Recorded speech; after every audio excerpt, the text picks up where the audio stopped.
Ladies and gentlemen, welcome to Raw Chaos coverage. There's a reason why Nick has his finger up, and we'll get to that in a moment. We are after Evolution, after Saturday Night's main event. We have a lot to cover already for SummerSlam. Nick, Furious Nation, how's it going, man? I got two words for you, Pyro. Acknowledge me. Yes. Roman Reigns back for the first time since the Raw after WrestleMania 41, where he got destroyed by Seth Rollins and Braun Breaker. And he's back. He saved CM Punk and Jey Uso from a beatdown from Braun Breaker and Bronson Reed, helped Jey Uso up, and was in the ring at the same time with Jey Uso and CM Punk. CM Punk, speaking of which, is going to SummerSlam against Gunther for the World Heavyweight title. A lot of SummerSlam build. The SummerSlam card finally now starting to slowly but surely pick up. And what a damn good fucking Raw tonight. A lot of storyline progression, a lot of storyline focus, a lot of SummerSlam build to get you excited for SummerSlam with 3 weeks to go till SummerSlam at MetLife, which I will be there live both nights, August 2nd and August 3rd, by the way. And the SummerSlam card, how it's shaping up to be, Pyro, what a damn, I'm telling you, man, what a card we're getting, I mean, the card we're getting, damn, I mean, it's going to be, I'm excited for SummerSlam. It's going to be a good show. It's the card, how it's shaping up. Talk about a damn good card. Oh yeah, dude, it's very exciting. It's going to be very it's probably going to go down, and unfortunately, it has to be ruined by. I mean, you know my thoughts. It's going to be ruined because of Cardi B and Jelly Roll, but at the same time, it's going to be definitely one of the best SummerSlams produced. Roman's back, Seth is out, but I feel like that might have some kind of plan going into SummerSlam. You paid attention to Paul Heyman. He said the briefcase has you have to cash in within the next 12 months. Yep. Seth's going to be out 6-9 months. That's well before 12 months. And I actually like the fact, and Heyman brought up the point, Seth, he's not losing that briefcase. He has 12 months to cash in, and he's out 6-9 months. He has well enough time to cash that in when he gets back. So honestly, with him out for a long time, no one's going to be really thinking about it. It's going to be unpredictable, and when he comes back, he'll cash it in. Honestly, this may work in his favor. It sucks, but they say everything happens for a reason. So I'm glad Paul Heyman brought that up, because it would have been dumb to take it off him. It would have been creative to have a Money in the Bank match for the vacant briefcase at SummerSlam, but it's also stupid. Why would you take it off Seth? Because, it's like he's not going to be out 12 months. It's just, why would you take the briefcase off of him now when he's going to be out before 12 months? So I agree. Paul Heyman brought that up. No, I agree with that, and I think I would not have liked if Seth would have gotten rid of the briefcase. What's up, Chad? Chad, thanks for stopping by. We have another viewer as well. Guys, comment down what you think about Raw. Great show tonight, but I think Seth Rollins, if he would have vacated the Money in the Bank briefcase, that would have been stupid. If anything, I actually think it would be fun if we have two. Like, let's say he had to be out for an entire year, right? I think it would be really funny if we had Seth Rollins come back at Money in the Bank next year as a Money in the Bank holder, challenging the other Money in the Bank holder to see who is the undisputed Money in the Bank briefcase holder. That would be funny to me. I don't know why, but it would be funny to me. It would just be one of those things, like just another creative thing we haven't seen yet. So there are ways you can keep the briefcase with somebody and still have relevancy of the storyline. But it does suck that Seth Rollins is going to be out, and I read something he's going to be out for at least 4 or 5 months, like almost at least 6 months. That's going to suck. I read that earlier before even Raw came on the air on Netflix tonight, and that's a damn shame. And I thought at first, and Pyro and I and Mitch were on the Saturday Night's Main Event live watch stream this past Friday. During the stream, I thought the injury wasn't that bad, but looking more but the past day, yesterday, looking more then I looked more at it, it did not look good at all, and it looked pretty bad.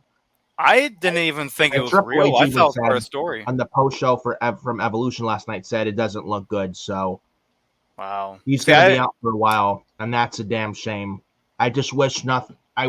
I wish nothing but the best for Seth Rollins and a healthy and speedy recovery is what I will say to Mr. Seth Rollins. It's a damn shame.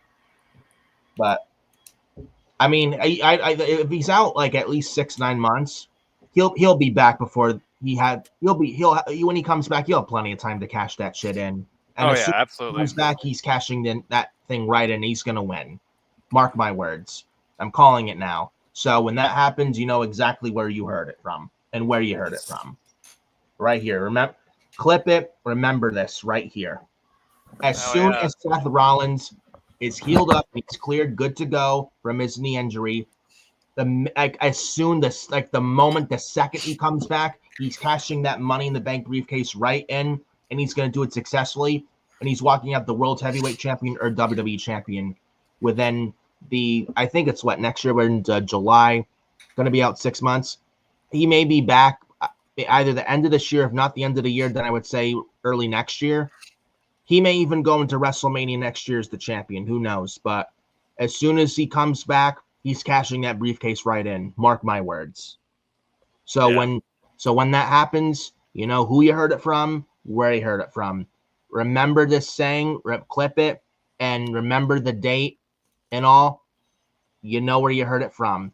Seth Rollins will be the new world champion when he's back. Mm-hmm. And yeah, definitely wish a speedy recovery. But let's move on to there was a lot of women's matches on this one. Dude, we mentioned the first 75 minutes were like women's wrestling. Yeah, I'm not sure if you picked up on that. Yeah, I did. I mean, you even mentioned it too. Like, I'm not mad about it because I know that there's more story to be told for the women's division, and I love it. Absolutely. I love that they're still having the tag titles going. I like that the Kabuki Warriors are together. I love the story they're doing for the Judgment Day. I still think it's funny they're plugging the 2K25 monitor right at the right where they're doing their promos. It's funny to me. But yeah, the Judgment Day are still the women's tag team champions after Evolution and after tonight beating the Kabuki Warriors. That was a fun match. And that definitely good performance last night, especially them and Sol Ruka, man, from NXT. Yeah, I'm telling you, Sol Ruka's going to be a big fucking deal as soon as she gets the main roster. She's so fucking good, dude. Yeah, so athletic, very high on Sol Ruka. She's just great, and I would say within the next year or two, she'll be called up to the main roster, and she's going to do pretty damn well. I truly feel that way. That's how good she is, and she's going to be she's going to be a very nice player and good player when she hits Monday or Friday, whatever brand she's on. So I'm excited when Sol Ruka gets called up to the main roster. Absolutely, man. I'm excited for that too. And another thing I'm excited for though is WWE has the best women's division. I'm telling, it's not even a debate. I'm gonna even say this and call me nuts, and I don't care what anyone says. WWE's, and you can clip it. WWE's women's division is better than AEW's women's division. The way that's booked and the opportunity, the storytelling, especially. WWE's women's division is the best women's division in the world today, and it blows AEW's women's division out of the fucking water. It's not even close. Io Sky and Rhea Ripley even had a better match last night than Toni Storm and Mercedes Moné did all in Texas this past Saturday. Facts. Mm-hmm. Facts. I don't know how you feel in it, Pyro, but that is personally how I feel. And plus the Naomi cash-in last night at Evolution, which I did not even expect on the women's world title. And you know what? I'm not mad about it at all. And I'm very, very happy for Trinity. She's put in the fucking work. She's killing it as a heel. And now Monday Night Raw gets a very damn good heel now on their Raw women's division, which quite frankly, Raw's women's division has been lacking heels so much lately. Now you add Naomi, and I could not be more happier for Naomi. I got to add this one, Nick. I've got to add this for her as a celebration, man. Horns. Yeah. There you go. At Hollister, man. Congratulations. Yeah, absolutely, man. Absolutely. Congratulations to Naomi becoming the brand new women's world champion. Proceed with caution. Shit, Rhea did it, man. Rhea did it, and we're going to have that triple threat. I think that's going to be I think that's going to be the night one's main event. I don't think it's going to be CM Punk and Gunther. I think it's definitely going to be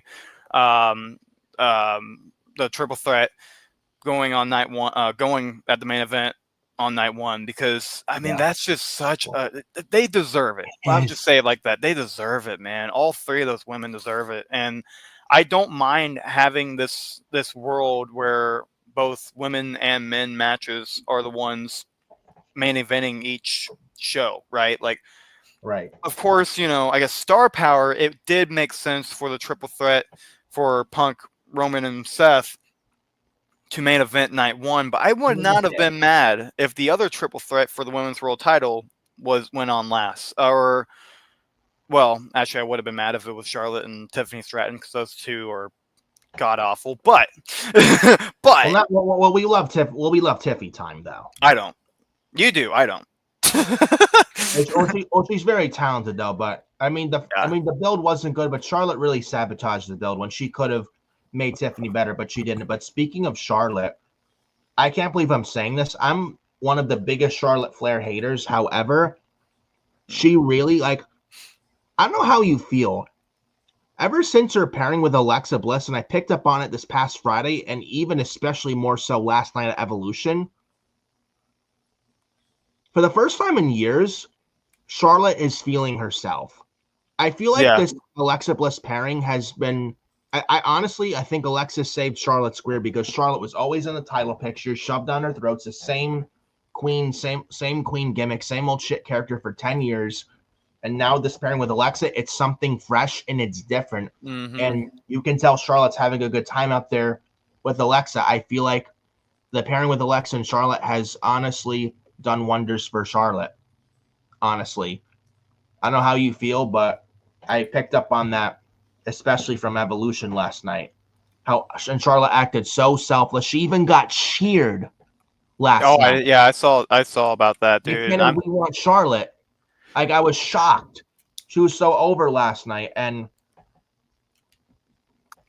again, I feel like this Alexa Bliss pairing has done more good than bad for Charlotte. Like, this is what happens when you have someone not in the title picture all the time and have them away from the title picture for a long time, and now you see Charlotte getting over to where she needs to be. Like, this is exactly where Charlotte needs to be. And I'm really liking this pairing with Alexa and Charlotte, man. They could very well even win the women's tag titles at SummerSlam, and I would not be mad at that whatsoever. And I think that's the direction they go with. Oh, yeah, for sure. And I mean, Charlotte, dude, like, I thought at first this was kind of a weird pairing for how they were doing the story, but it definitely looks like she is playing that face role. I don't mind. Yeah, I same as you, man. I don't mind it. I really don't. And it's about time Charlotte got something that isn't just, well, I'm a Flair, so that's why I'm going to win the title now. It's something different. It's something that I can see, you know, benefiting both the WWE and her. Yeah. She's not going into business for herself by doing this, and it's something for Alexa Bliss to stay on TV for. And it helps with the tag team division, too. And I'm hoping last night Charlotte's finally realized that she doesn't always need to be in the title picture to be the queen or the top female in the company. She knows she already is. She doesn't need to be in the title picture for the women's title or women's world title all the time to prove that and show that. You know, there's other women on the roster who are on the rise for that top contention. And Charlotte will always be that top female. She doesn't need to be all the time in the title picture. Like, seriously, like, she was always in the title picture and people got sick of her, and you can't blame people for that because she was so forced down their throats. Now that she's paired with Alexa Bliss, it's honestly made Charlotte like less unbearable as of late, and starting to a little bit warm up to Charlotte. And I can't believe I'm actually saying that because I have one of the biggest Charlotte Flair haters, but I feel like Alexa Bliss has honestly saved her career with this pairing. So you got to give props to Alexa too.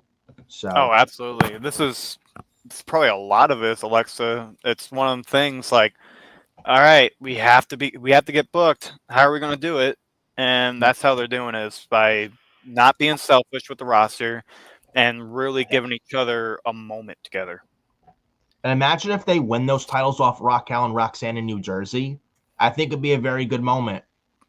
Yeah. Really good feel-good moment for Charlotte and Alexa. So I'm hoping that's where they go, and it looks like they might go that direction. But we will see what Triple H has in store for the women's tag titles if they're going to be on one of the nights at SummerSlam. But we will see.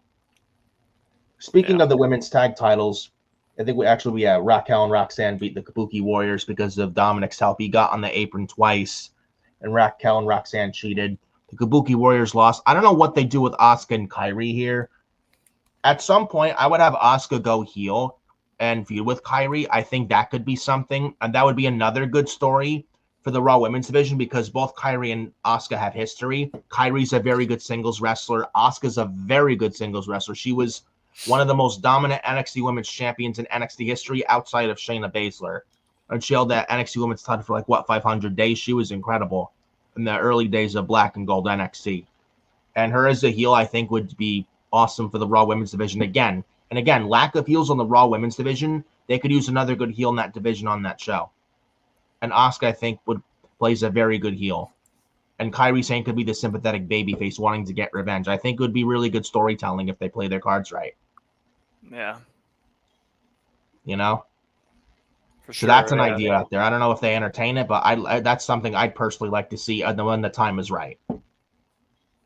Yeah, for sure, man. I mean, anything with this Triple H, with Triple H running the women's division, I feel really good about where things are heading. I think Triple H has really proved himself to know what the women's division needs and stick with it.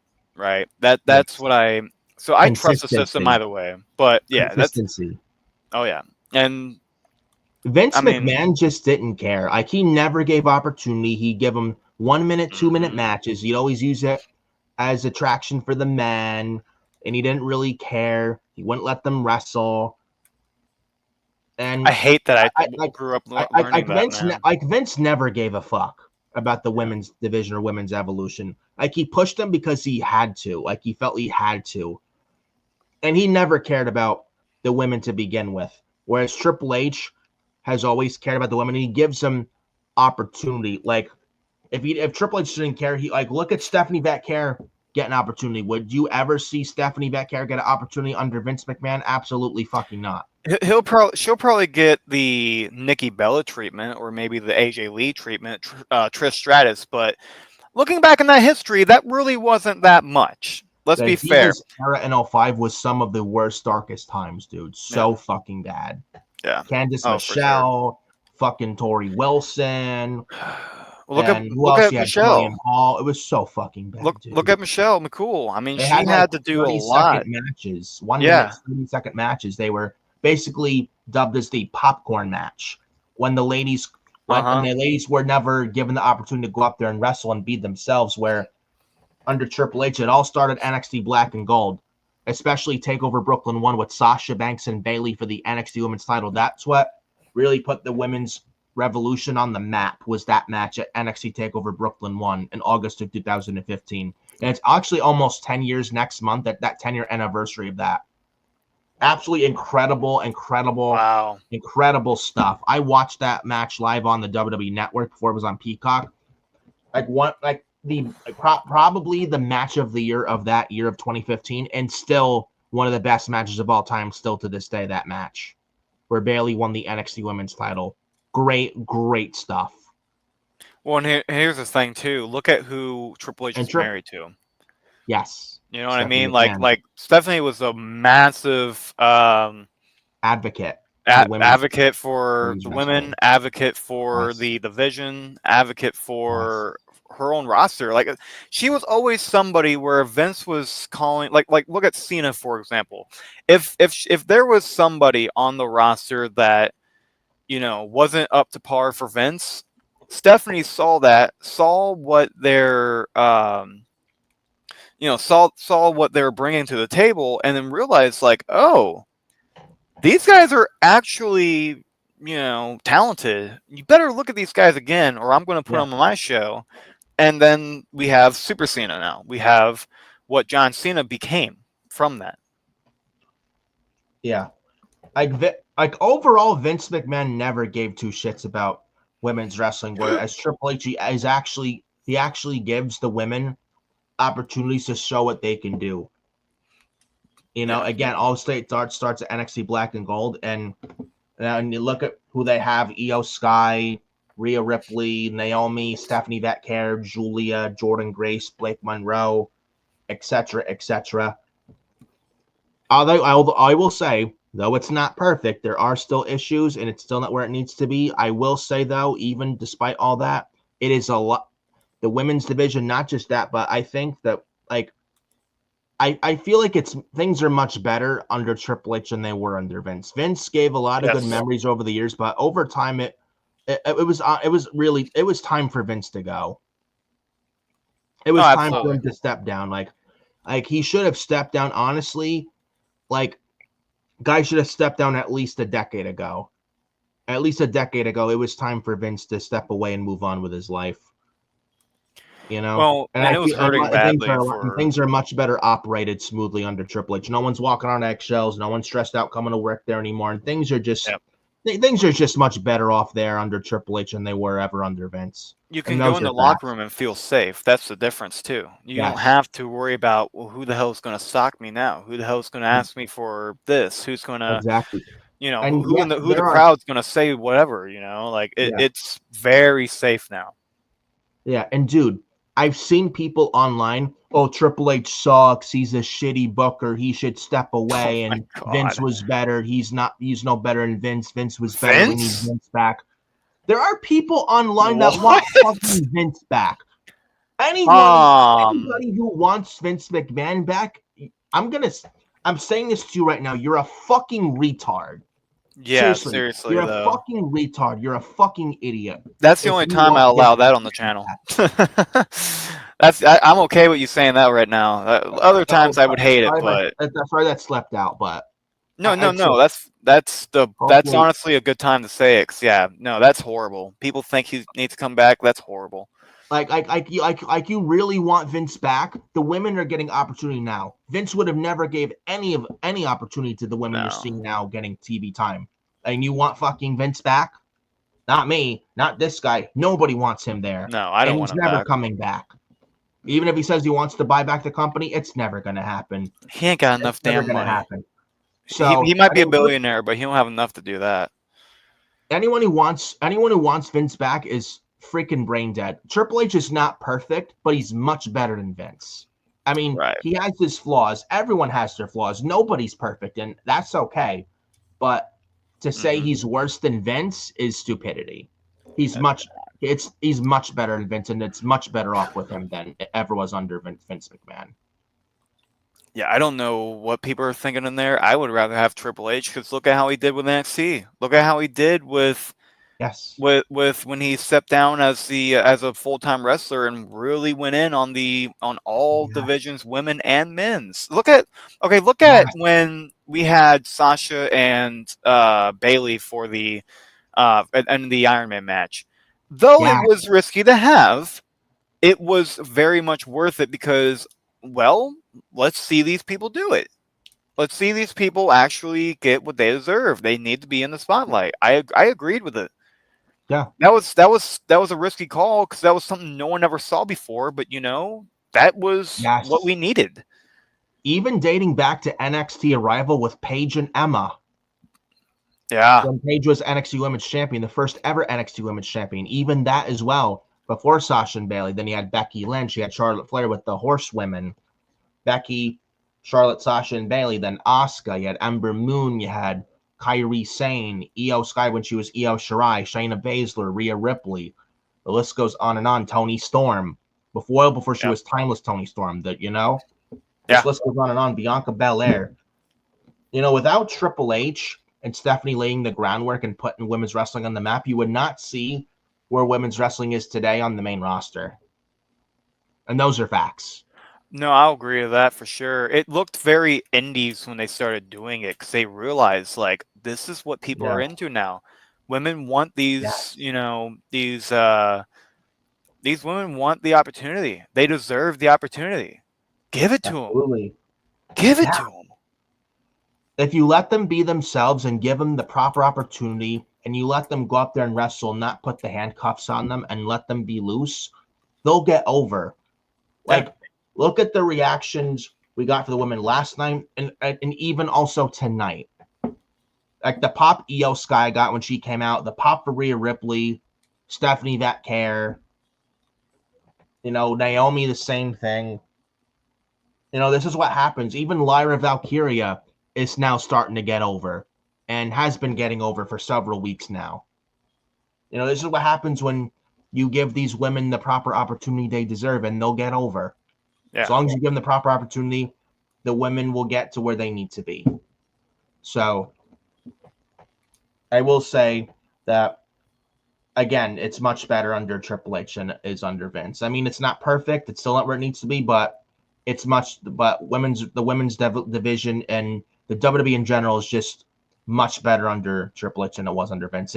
Maybe it's not bad, but no excitement currently. There was excitement last night and tonight, and hoping that's a sign of things to come. But again, the product as a whole, the WWE product as a whole, is a lot better off under Paul Levesque than it was under Vince. So anyone who says that Vince should come back, it's not even an opinion anymore. It's just blatant stupidity. Yeah, I agree with that. These are those who want Vince back. Yeah, no, for sure. I don't know what people are thinking, saying stuff like that. I've heard of that too, and I see it all the time on X. I just mute or block these people. It's not even an opinion. I mean, I understand people are entitled to their opinion, but it's not that's not an opinion. That is sheer stupidity. Mm-hmm. Blatant and sheer stupidity. I just mute or block these people, Pyro. I really do, because I don't want their stupidity on my timeline, and I don't want to lose brain cells reading their just ridiculous comments. Oh yeah, no, I don't, dude. It's much better under Triple H, and Vince ain't ever coming back. So I'm telling you that now. But we have Naomi open the show. Speaking of the women, nice reaction, and Pyro, what a damn good heel Naomi is. She is doing so good as a heel, so fucking good as a heel.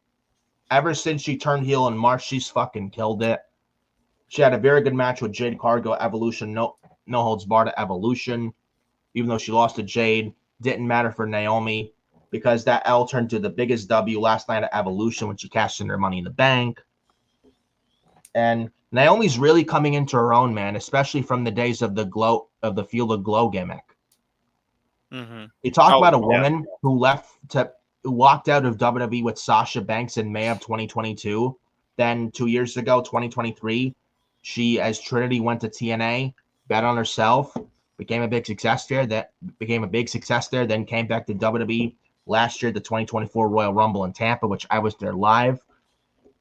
And now that she's a heel, turned heel early this year, it's like she wasn't doing much of anything in 2024 and she was a babyface, but now she's really coming into her own, and I love that. It's a beautiful thing to see her grow, and she's only going to get better and bigger from here on out. I'm telling you. So I love that. It's incredible what she's been able to do since going to TNA, and like we were saying, I mean, her heel work is phenomenal, and I thought it was kind of weird she turned heel, but then, beware, this caution gimmick, that was pretty damn creative, honestly. Caution. Yeah, proceed with caution. Thank you. That was pretty damn creative. Yeah. I have to say, very creative, and something that I am very invested in. And it was just weird at first. I'm thinking like, caution, what the hell does this mean? But now I see what it means. And now I see why it's getting over. Yeah. Naomi got a nice pop. Rhea got a nice pop. She's talking smack to Naomi. Then Io Sky comes out. Man, that outfit Io Sky had tonight, holy shit. Yeah. I'll tell you. In Io Sky, I think Dave Meltzer said after Evolution last night, Io Sky, one of the best wrestlers on the planet. And I'm glad he said that. I'm not high on Dave Meltzer, but he, for once, said the right thing. Io Sky is one of the best on the planet. What a match she had last night with Rhea Ripley at Evolution, man. That may even go up as match of the year by the end, around the end of this year for the year-end awards on Fiore Nation here on YouTube. That most likely than not is going up there for match of the year for this year for WWE. Io and Rhea from last night's Evolution. Yeah, dude, 5-star. Absolutely 5-star. No doubt. Then Adam Pearce comes out. He announced the triple threat for the women's world title at SummerSlam. I know we got a triple threat for the women's world title at WrestleMania this past April. And we get it again at SummerSlam. I'm not mad about this at whatsoever because I feel this is what they could do. Naomi is going to go to SummerSlam as champion. She's going to retain. I think she gets Stephanie Vetcare at Clash in Paris, August 31st. Stephanie Vetcare may very well win. Or if they have Naomi win, remember, they have Perth, Australia, mid-October, Crown Jewel. Who's to say they don't want Rhea Ripley going into that show or win the title at Crown Jewel in Perth in Rhea Ripley's home country? You know, business-wise, it would make sense. Who's to say they don't have that in the back of their mind? Something to think about. Maybe they don't want to do Stephanie and Rhea that early. Maybe that's why they gave Naomi the title last night. And there's also that story that Rhea has never beaten Io. So that's another thing to think about. So there's another big story right there. I like that.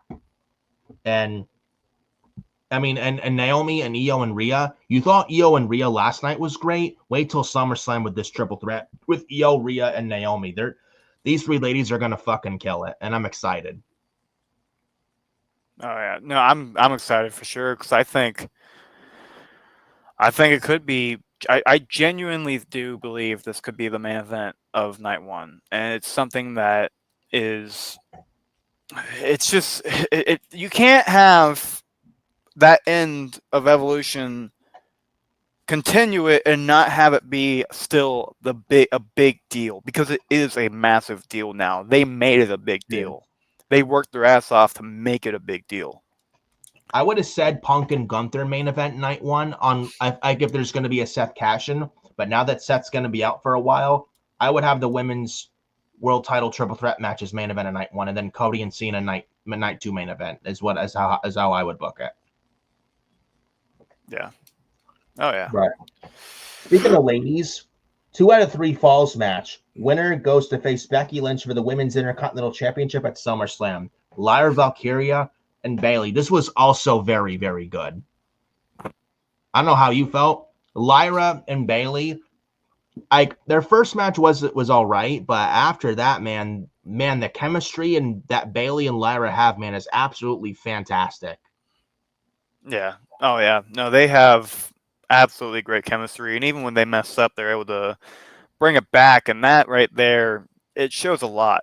It shows a lot, and the thing is, I enjoy when people have chemistry outside of the ring and in the ring, and I really appreciate the fact that they're able to express that in the ring. Yeah. And so it's really nice to it's nice to see how they are able to just bring so much out of themselves. And now we have Becky and Lyra again. And those are yet more people that know each other in the ring. They know how to work. And then after this, P. Diddy fan.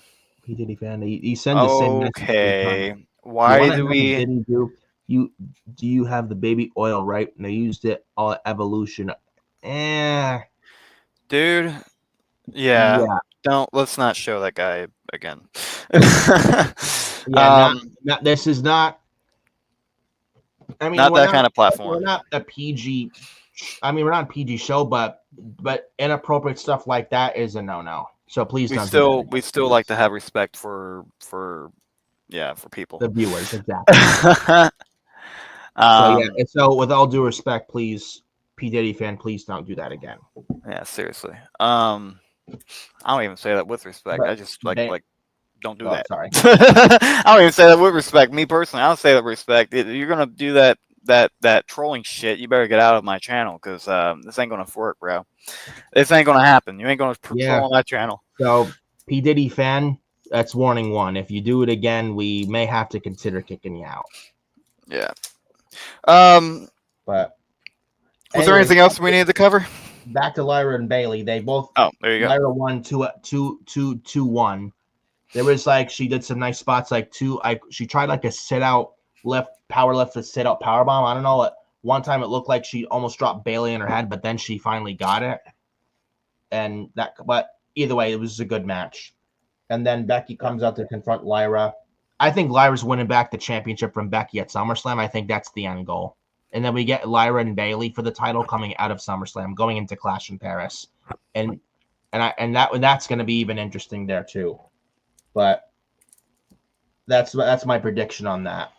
I don't know how you feel, but that's my prediction as far as the women's IC title is concerned, going into SummerSlam and coming out of SummerSlam.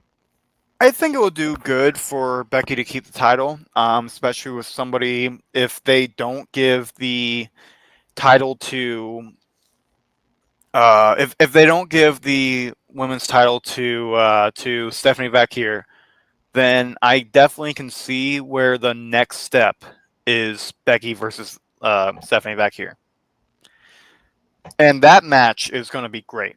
I mean, that match right there would be great. I trust Stephanie Vacquier to hold a really well match with Becky, and obviously vice versa.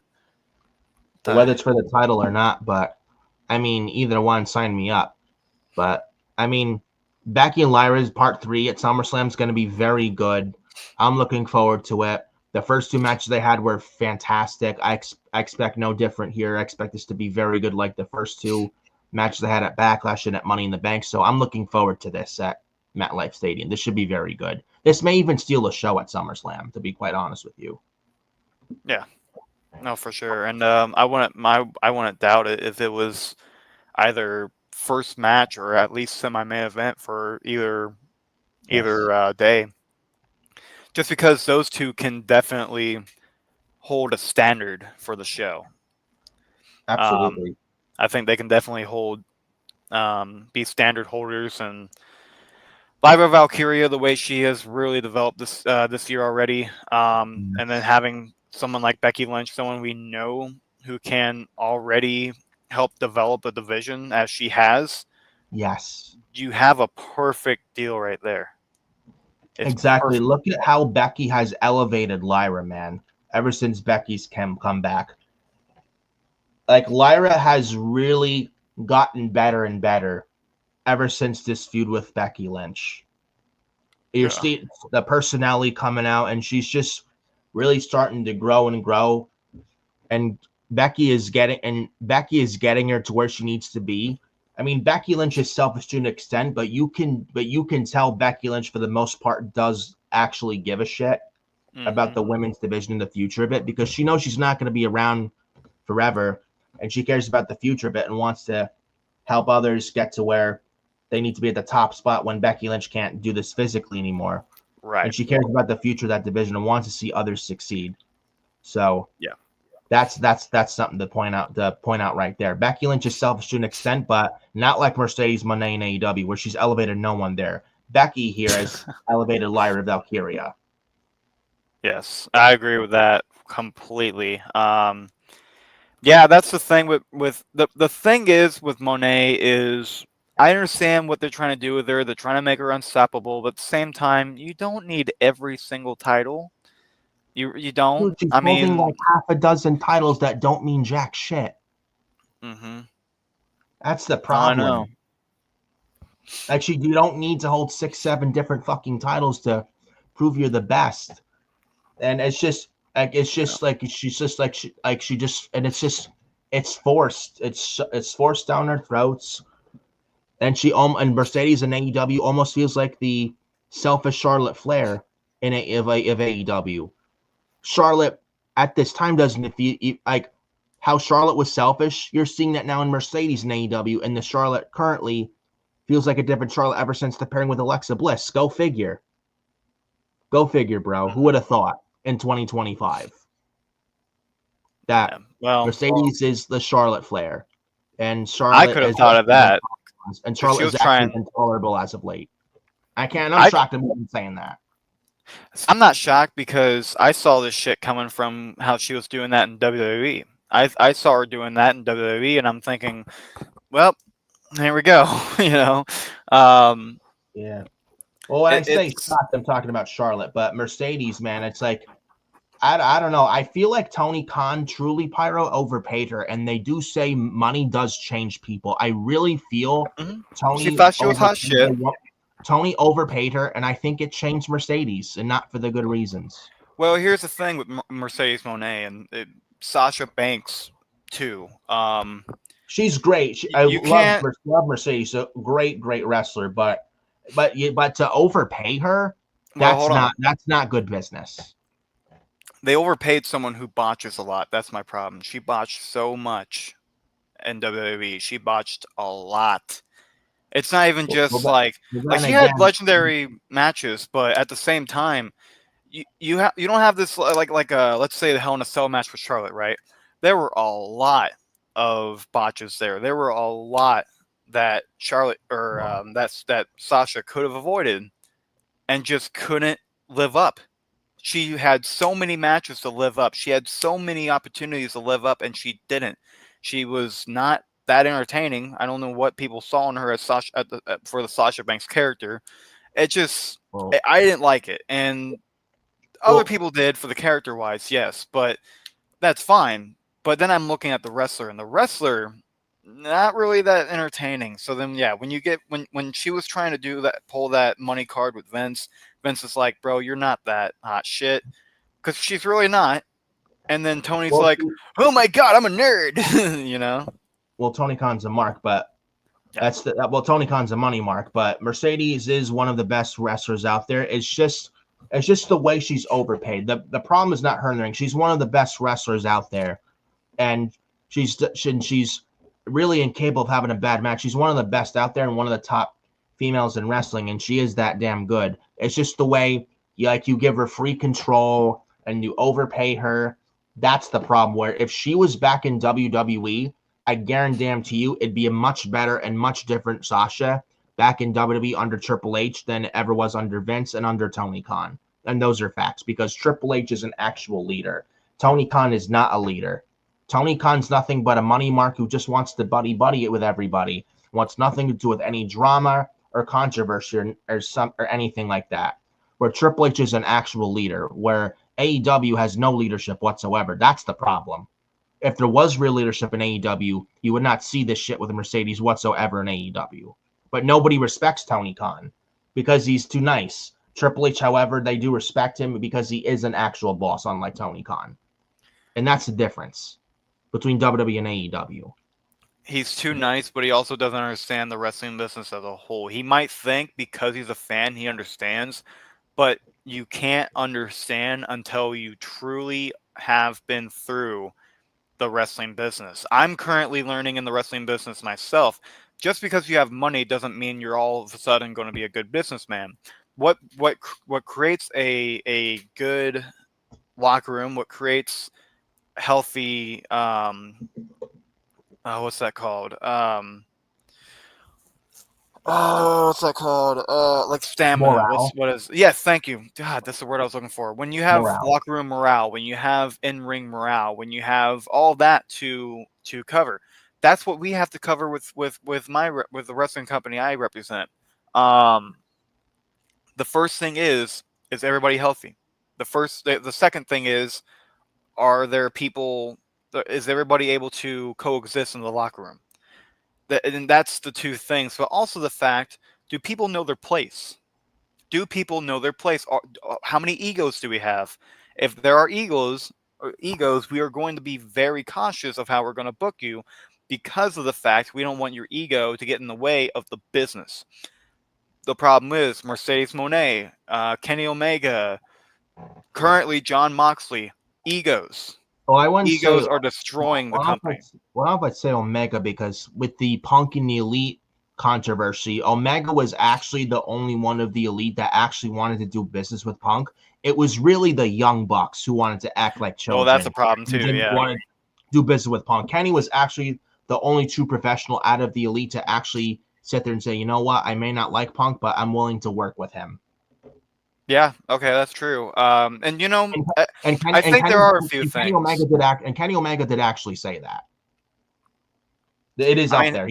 He did actually say that. Hey, if that's true, then there you go. I think even with New Japan, I kind of see an ego with him. But I mean, I can definitely accept that with the Punk situation. And Young Bucks have been very much known to be that egotistical, group where it's like, I used to like the Bucks. Now I can't fucking stand them. I've always hated them. It's the same reason I hate Jey Uso. It's the exact same reason I can't stand Jey Uso. You can't have an ego. Man. Yeah, you can't. I like the Yeets. They're very engaging. It's very entertaining. But you can't act like you're a main eventer, and you can't act like you are a top guy when you only know one move, a super kick. When you only know certain moves, the frog splash, the spear. He's taking shitty spear, by the way. This Jey Uso does, dude. Seriously, I hate that. I hate the fucking spear that Jey Uso does. It looks like shit. I'm sorry, it looks terrible. Yeah. No, I agree with you wholeheartedly. But moving on though. Speaking before we get to the main event of the show, Nikki Bella beat Chelsea Green. Chelsea Green of the Secret Service from SmackDown made an appearance on Raw tonight, and apparently I think Chelsea Green wanted this match, and maybe Chelsea didn't want to wait long, but I mean, nice to see this match. And Nikki Bella, man, not the biggest Nikki Bella fan, but I gotta admit, she looks great. She looked good until, I mean, that last move was definitely really the Rack Attack 2.0. Yeah, I don't the way Chelsea Green sold it looked terrible. Yeah, Rack Attack 2.0. It looked like trash. I think it was a fun match. Chelsea Green, obviously, funny as hell with her character. She's always been a great, seller. She's always been a great, character mover. Great heel for sure. I think it's funny. She's got the Secret Service, or what did she call it? A Secret Hervis. The Hervis. There you go. I don't know what the hell that means, but yeah, that's funny though.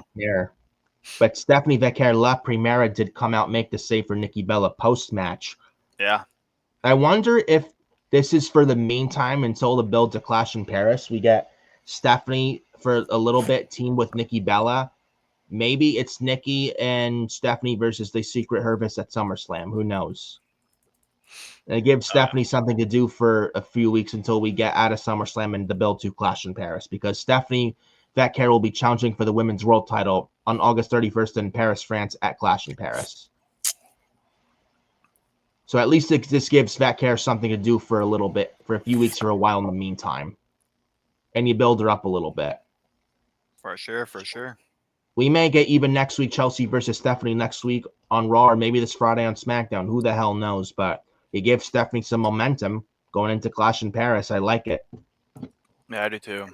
And talk about someone who's this red hot. They may even crown her the Women's World Champ at Clash in Paris. There's a saying, Pyro, strike while the iron is hot. Even if Naomi is a transitional champion, holds it from last night's Evolution to August 31st. I mean, Naomi and Stephanie Vecchia, it's honestly, you could have Naomi win and then she drops it to Rhea and Perth. But at the same time, Stephanie Vecchia is this red hot. And it's like, you really, I mean, there's a saying, you have to strike while the iron is hot. And I thought she was going for Tiffany. Isn't she going for Tiffany? Who? Stephanie. No, they said tonight Stephanie Vecchia is challenging for the Women's World title at Clash of Paris. They announced it during the show. Oh, okay. The interview with Stephanie. I thought it was Tiffany. Okay. Well, hey. No, it's Women's World title. Oh, that's weird then, because you have two red hot. That's good, though. That is good. But, damn, you have two red hot workers, man. But more so, Stephanie Vecchia. They may have no choice but to crown Vecchia at Clash in Paris. You got to strike while the iron is hot, because if you don't crown Stephanie Vecchia in Clash in Paris, is she still going to be this red hot coming out if she loses? And you don't really know that for sure. Like, she's this scorching hot. Like, it may be the right move to crown her at Clash in Paris. It might be. And if she is crowned at Clash in Paris, hey, I'm not mad at that whatsoever. Stephanie could maybe wins at Clash at Paris, hold it to WrestleMania. We got Stephanie and Rhea Ripley next year at WrestleMania 42 for the Women's World title in Las Vegas. That's a big WrestleMania match right there. For sure. But we'll see what happens at Clash in Paris with La Primera Stephanie Vecchia. But then we had a little backstage thing with the World Tag Team title situation. I don't care. We had world champion Gunther make a segment. Braun Breaker and Paul Heyman come out. We had a stare down with Braun Breaker and Gunther, which looked fucking great. They teased that as well. And they have the gauntlet. Braun Breaker's the first one out. He starts with Penta. Penta's out. after Braun Breaker speared him in midair with Penta went for a springboard. He got caught in midair with a midair spear. Braun Breaker eliminates Penta. Then out is LA Knight and Braun Breaker. LA Knight gets speared. Braun Breaker eliminates LA Knight. Then it's Jey Uso and Braun Breaker. And you see why I don't like Jey Uso. He comes out, beats up Braun Breaker, does a dive to the outside the breaker. Then he does more yeet. He's like he yeets for 4, 5, 6 minutes. And I'm sitting there like, why? Why? And this guy was the world champion, Pyro, from April to June. Let that sink in, Pyro. Yep. Oh, I know. Let that sink in. And here's the thing: people keep saying how he should never have lost it. And you wonder why he was a shit world champion, and no one took him seriously. Now you see why. It's entertaining. It's funny, but it's not world champion material. It's just not. It's like dancing like a goofball clown. Like, no one takes you seriously as a world champion. You're doing that shit. And he does it for 6 minutes straight. 6 minutes straight. My God. I'm now you see why I'm happy Gunther took the title off Yeet Man last month. Now you see why. Now you exactly see why. And this guy won the Rumble in February and won the world title by tapping out Gunther in 2 seconds at WrestleMania this year, night 1. Let that sink in. Let that sink in, dude. Yeah. I guess it really turned me off. It really, really did. But Jey Uso and then he hits a shitty spear on Braun Breaker. That's another thing. Like I said moments ago, Jey Uso needs to kill off that spear he does. It looks awful every time he does it. It's not even his move. Like, get rid of that shit. It never looks good when you hit it. Stop doing the fucking spear. It's Roman's move and Breaker's move. Let them do it because they do the move a lot better than you do, Jey Uso. Just stop. Seriously. Stop doing the spear, Jey Uso. It never looks good when he does it. Yeah. Then he goes top rope. Bronson Reed cuts him off. Now the Michael Cole did mention there was no DQs in this gauntlet. I thought there were, but Michael Cole mentions no DQ in the gauntlet match here. Bronson Reed then pushes Jey Uso off the top rope. Braun Breaker hits the running back and forth rope spear to Jey Uso. Jey Uso's out. Next time the Braun Breaker CM Punk. And then Bronson Reed was about to do the same thing to Punk, what he did to Jey to cause Jey's elimination in this gauntlet. Jey Uso, minutes after he got eliminated, comes out, makes a save, and takes out Bronson Reed with an outside dive. Then Braun Breaker is going for a spear. It's countered. CM Punk gets to go to sleep on Braun Breaker. 1, 2, 3. CM Punk wins the gauntlet. Breaker runs the gauntlet, looks pretty damn good here. He's a future priest of the company, one of the many future priests of the company for years and years to come. And CM Punk wins this gauntlet match and will go to SummerSlam at MetLife to wrestle Gunther for the World Heavyweight Championship. That's going to be great, and I'm looking forward to that. And then we had the post-match Punk beat down by Braun and Bronson. Jey Uso tries to make the save again. And he leaves after he suicide dives Bronson. Then after Punk won the match, Jey Uso runs down the ring. His music hits. Then he gets taken out by Braun and Bronson. Then Bronson Reed was about to do a double tsunami to both Jey Uso, CM Punk. And then you hear the theme music of the OTC Roman Reigns, and you hear fans chanting OTC, and that crowd in Birmingham, which was a very good crowd, by the way, tonight, they went nuts when Roman Reigns came out. He makes a save for Jey Uso, CM Punk. He gives Bronson Reed a Superman punch. Braun Breaker tries to spear. He goes shoulder first to the second turnbuckle. He eats a Superman punch. Then Roman Reigns sets Braun Breaker up for he sets Braun Breaker with a Superman punch. And then I think another one on Bronson Reed. Then Roman Reigns hits the spear on Bronson Reed. There's Roman Reigns. Roman then helps Jey Uso up to his feet when he was sitting down in the bottom corner turnbuckle in the corner. Then Roman stares at CM Punk. Roman, and Punk are in the ring together. And Roman Reigns OTC is back. He was advertised for SummerSlam, and we're going to get Roman at SummerSlam. Roman and Jey versus Braun and Bronson. Sign me up. I have no problem with that at all. Punk Gunther, Roman Jey versus Braun and Bronson, Lyra Becky, Naomi Io Rhea. SummerSlam is shaping up to be a damn good show. with the Raw side, man. I'm telling you.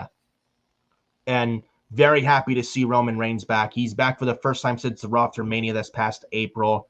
TV's just better when he's on there. I don't know how you feel. That's just how I feel. There will never be another Roman Reigns. I know he's part-time. He's never going to be full-time ever again because of his Hollywood schedule.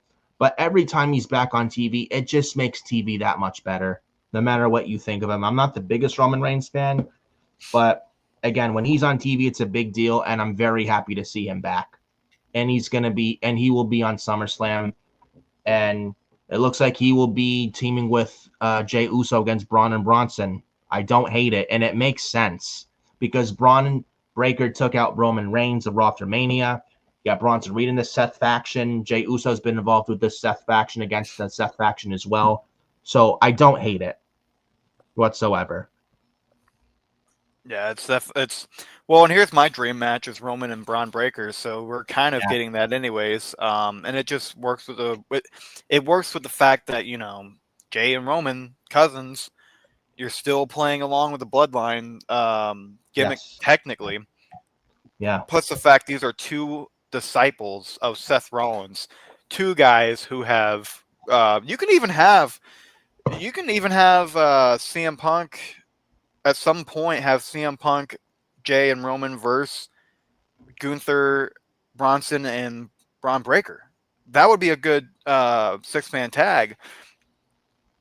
But yeah, if there's a draft this fall, you get Jimmy Uso off SmackDown, move to Raw, get the Usos back together on Raw. On a Raw program, the Usos and Roman against Braun Breaker, Bronson Reed. Seth's going to be out for a while. There's rumors of adding a fourth man, maybe Ethan Page or Ricky Saints. To even that would be something. Ethan Page would be awesome. He would fit like a glove in the Seth. Oh, yes. The Empire. I'm calling it the Empire.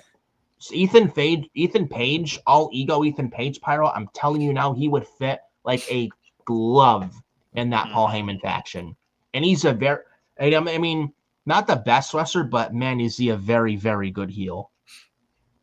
Yeah. Yeah. Dude, that Ethan Page, man. Wow. That's a name. There's rumors either cool. Ethan Page or Ricky Saints. Ricky Saints wouldn't be bad, but I like Ethan Page better in the group. So that's a possibility, but again, I'm very happy to see Roman back. SummerSlam shaping up with 3 weeks left to go, and it's looking like a pretty damn good card on paper, and it's looking like to be a good show with the first ever 2-night SummerSlam. I'm gonna be there live, and I'm looking forward to it for both nights, and I'm excited, especially how Raw tonight started to add some matches from their side for SummerSlam in 3 weeks. So I'm excited with the show we got tonight. Happy with the show we got tonight, and honestly, I'm looking forward to SummerSlam. And I'll be there both nights, August 2nd, August 3rd.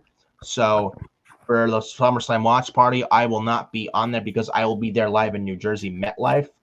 For SummerSlam post show, night 1 and night 2 will look very most likely on the day after night 1, before night 2, and then during the day, the day after night 2, during the day Monday before Raw. Most likely those videos, so look out for those. But very good Raw tonight. Sported a lot of stories, and it did its job.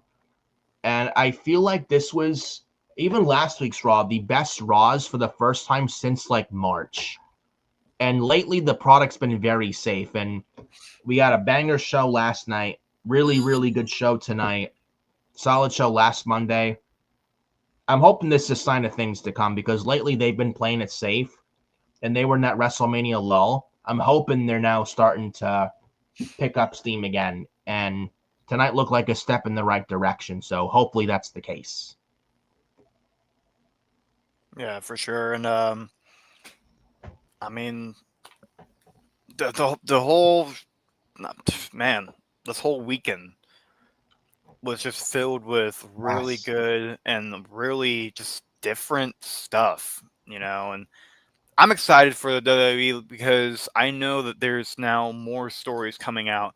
You're keeping the same stuff, yes, but you're also making relevancy of what could happen. You know, it's like Yes. How do we get a rivalry to stay a good rivalry? Well, exactly. they've been doing a good job with that. They've been doing a good job, like bringing in LA Knight, bringing in guys like now Roman Reigns, having Punk go after Gunther, while Seth at the time is still leaking in the lurking in the shadows. And he still has the briefcase. And he still has the briefcase, even though he's injured. I'm glad they didn't take it off of him. Yeah. Quite frankly. Oh yeah. Yeah, so I think that was the right call.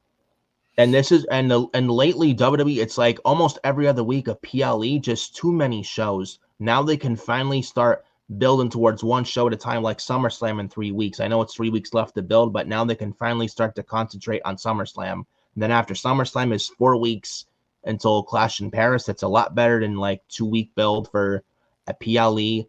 I said it before, I'll say it again. Once we get closer to SummerSlam, and also especially coming out of SummerSlam, I feel like WWE can really start to breathe again and start to kind of bounce back and get on a vertical base again and start picking up steam again. Because lately, too many shows, everything feels rushed, just placed together, and it feels lazy. Everything is like rush, and they can't do what they need to do, and because of all these PLEs almost every week getting in the damn way, and they can't do their long-term booking, what they're known for, what Triple H is known for. They can't do that with all these shows in the damn way. Now with Saturday night's main event, Great American Bash, Evolution out of the way, now they can finally start focusing on one show at a time, like SummerSlam in 3 weeks. Again, I know it's in 3 weeks, but now they can finally concentrate with SummerSlam, and then coming out of SummerSlam, they can concentrate on Clash in Paris. So the less shows, the better. Yeah, no, it's been way too many shows. It just feels so burnt out, man, with all these shows almost every week. I love wrestling. Don't get me wrong. I love wrestling. Big wrestling fan. Adore wrestling. But even like almost a PLE almost every week, it's too much. It's just it's way too much, bro. It's overkill. Yeah. Oh yeah. Well, and here's the deal too. I work in the wrestling business too. Like, how much can I take? Because working in this, I literally wrestling is not just something I watch. It's something I am involved with every week. So when you have that, I mean, literally, like, here it is, folks. Like, wrestling is my life. I work for this company, and I'm getting the shirts for them and everything. Like, I'm committed, but at the same time, now it's hard to watch WWE. Now it's really hard to watch NXT. It's really hard to watch TNA, and I enjoyed being able to, keep track of those shows. But now all it is just WWE, Raw, and SmackDown forced down our throats, and it's like, breathe a minute. PLEs every week. They can't concentrate one thing at a time. It's like it's too much. Mm-hmm. It's like the less PLEs, the better. Now they can start to hopefully now breathe again and start focusing on one thing at a time to make Raw and to make the Raw shows and the SmackDown shows better, to focus on one PLE at a time so they can do what they need to do.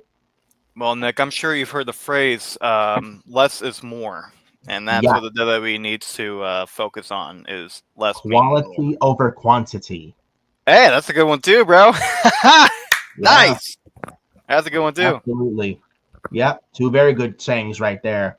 So hopefully tonight is a step in the right direction and sign of things to come. So we will see.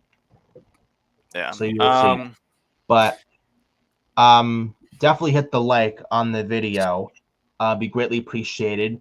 And definitely subscribe to Fiore Station as well as Hardcore Sports and Pyro's channel as well. Hit the bell for all notifications. Had like over 90 views last night with my channel for Evolution Watch Party last night. I just want to say thank you to all you guys. It is greatly appreciated. You guys showed up last night, and I could not be more thankful. So really appreciative of all of you guys. So I just want to say thank you to all you guys for that. Absolutely, man. And I want to thank you folks too, for you guys that watch the recent short. Well, I've made a few since, but thanks to a lot of viewers in the YouTube community, I actually was able to surpass the longest, the most views on a short that I've had, I broke 25,000 views on my Braun Breaker short. So yeah, thank you for those who watched that. And it was fun making it. It was just like literally just like it's the easiest thing I've ever made in my life, and ended up being the funniest and the most engaging thing on my channel, other than in my videos. You know, I do have the most popular being 31,000 views, but that almost surpassed it. So appreciate you guys who ended up watching that, and more to come. Definitely more to come. So absolutely. Yeah. Got the SmackDown watch party. Adam, Carl, and I this Friday at SmackDown, July 18th. Additional live Friday at SmackDown 2 hours this Friday. So look out for that. That should be a fun stream. And we got Queens of the Ring tomorrow. Episode 5 of the Forbidden Podcast. Adam, Carl, and I.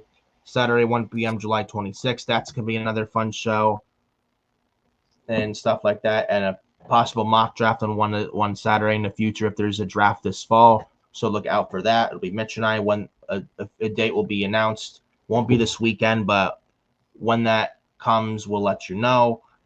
And we appreciate you joining us here for the live watch, for the live Raw review post-show chaos coverage here on YouTube. It is greatly appreciated as always. So yes, for sure. So we are going to get on out of here, guys. Definitely check out Furious Nation. Check out more shows. We also have a morning show now. If you haven't heard of that yet, every single, let me see if I can. There we go. It's called the Morning Blitz. It's actually by another guy named, it's a guy named Adam. He's going to do the show for us in the morning. That's going to be 8 o'clock, 9 o'clock time. What is it for you, Nick? What's your Eastern, right? Yes, I'm Eastern time. So 8 o'clock Eastern time, 9 o'clock Central. That is actually my time frame. So I'm sure you're tired, Nick. So we're gonna go ahead and get on out of here. We're gonna have more Queens of the Ring coming up. Oh, sorry, Nick. There we go. Joe says, acknowledge your tribal. Yes, absolutely. Acknowledge. Absolutely. We are acknowledging. Subscribe to Joe as well. He's going to be doing some fun stuff on the channel. And he's going to be doing some interviews as well. So definitely check out more Hardcore Sports Network with Joe, Mitch, Nick, and I, and Adam for the morning show. A lot of cool stuff coming to Hardcore Sports Network. You do not want to miss it. But we thank you all. Acknowledge the Tribal Chief and acknowledge the Hardcore Sports Network. Thank you all for tuning in. Have a great night.